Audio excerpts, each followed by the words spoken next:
All right, guys, let me show you something that's really cool that I've been thinking about for a long time and finally finished. So a quick story is about 2 years ago, me and Max were on a top secret Luna replicas trip. And while we were there in Houston, we decided to stop by Neil Armstrong's house.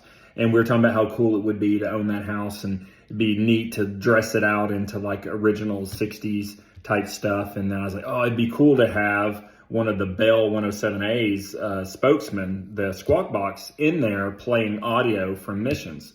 So I had this idea, me and Max went back and forth, and we would bring it up occasionally. So I finally have some free time, and I got around to finding one on eBay for a decent price, because they go for quite a bit. So I got one for a decent price. I've been playing around for the past couple of weeks now, wanting to get this to work. And so, you know, the Squawk Box is famously for the Apollo 13. You have Marilyn Lovell and all those pictures of her huddled around it because, you know, listening to all the mission control stuff. So it only seemed fitting. So let me show you something really cool.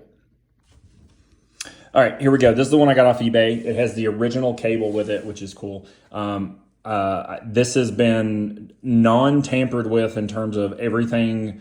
I didn't modify anything outside of that couldn't be quickly and easily reversed. So I don't know what color the one that Marilyn Lovell had in their house. They may have had a few of them. I don't know. But this is a 107A, Bell Systems 107A Spokesman, I think was the official name with it, and the manual that came with it.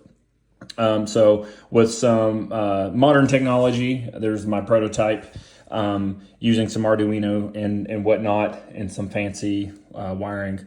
I was able to, now I have it on my desk, I was able to get this working, and let me show you how cool this is. Turns on. Comet Bennett, I'd still like a verification in the docking angle, because that's what we'll be using for computations of all alignments and everything else. Let's see if there's anything else. Go ahead, Ecom. Okay. How cool is that, right? Like, who doesn't want one of these on their desk?